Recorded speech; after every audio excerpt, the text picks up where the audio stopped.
Bienvenue sur la chaîne de la PPM. Dans cette vidéo, on va voir comment faire des opérations sur les vecteurs en utilisant leurs coordonnées. Tout d'abord, un très rapide rappel de ce qu'on a vu dans la vidéo précédente. Les coordonnées d'un vecteur, ça correspond au déplacement effectué lors de la translation, en abscisse et en ordonnée, et on les note en colonne. D'autre part, quand on a deux points A et B et qu'on connaît leurs coordonnées, on peut calculer les coordonnées du vecteur AB en faisant l'opération coordonnées de B moins coordonnées de A. On retiendra de façon générale coordonnées de la fin moins coordonnées du début.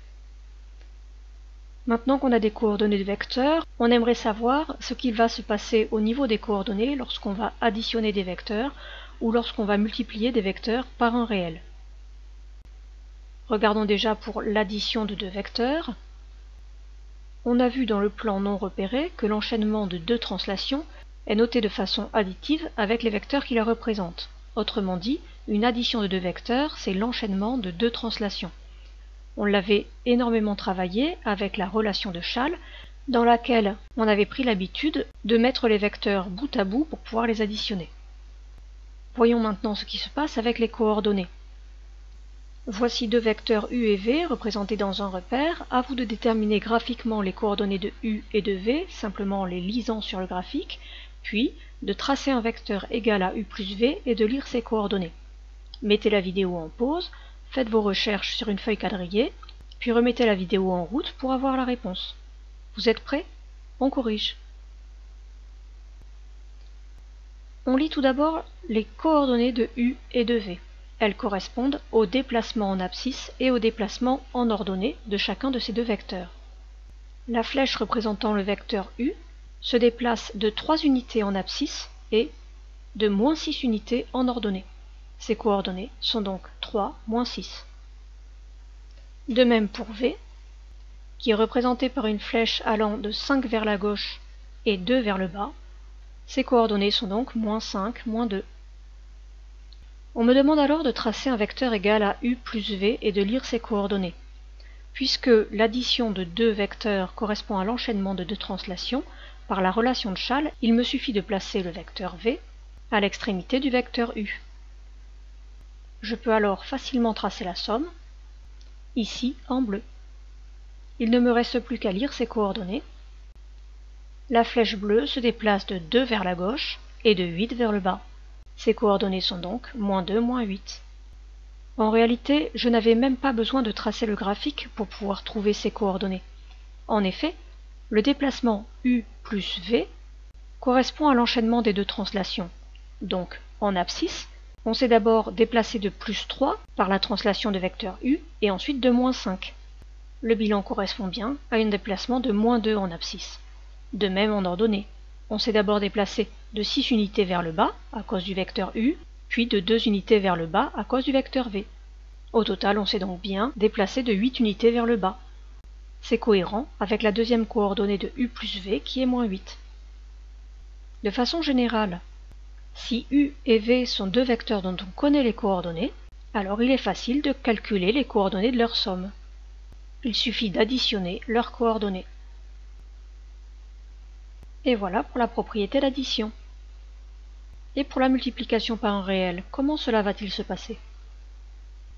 Eh bien, vous allez le voir, c'est tout aussi simple. Regardons déjà un petit exemple. Voilà un vecteur U dans un repère du plan. À vous de déterminer graphiquement les coordonnées de U, puis de tracer un vecteur égal à 3U et de lire ses coordonnées, et enfin de tracer un vecteur égal à moins 4U et de lire ses coordonnées.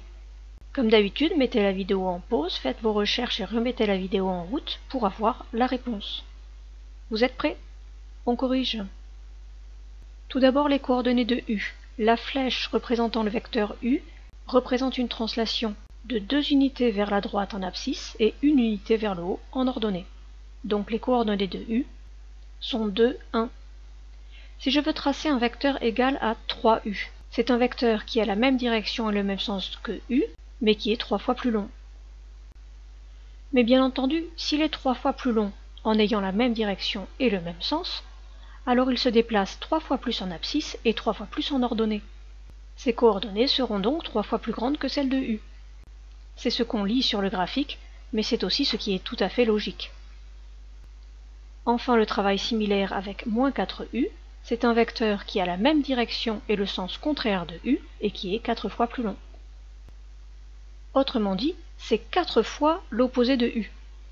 Ces coordonnées sont donc 4 fois celles de l'opposé de u. Ou encore, moins 4 fois celle de u. Moins 4u a donc pour coordonnées moins 8, moins 4. De façon générale, on a donc la propriété: si u est un vecteur dont je connais les coordonnées et k un nombre réel, alors les coordonnées du vecteur k fois u, c'est tout simplement k fois les coordonnées de u. Voilà, on sait désormais additionner des vecteurs et multiplier un vecteur par un réel avec ses coordonnées. Il nous reste à nous entraîner avec un petit exercice. Soit a le point de coordonnées 5, 3, b le point de coordonnées 2, 1 et u le vecteur de coordonnées 2, 4, calculez tout d'abord les coordonnées du vecteur AB, puis calculez les coordonnées du vecteur W défini par W égale 3 fois le vecteur AB moins 5 fois le vecteur U. Une dernière fois, mettez cette vidéo en pause, faites vos recherches et remettez la vidéo en route pour avoir la réponse. Vous êtes prêts? On corrige. Les coordonnées du vecteur AB tout d'abord. On l'a vu dans la précédente vidéo, il me suffit de faire les coordonnées de la fin moins les coordonnées du début.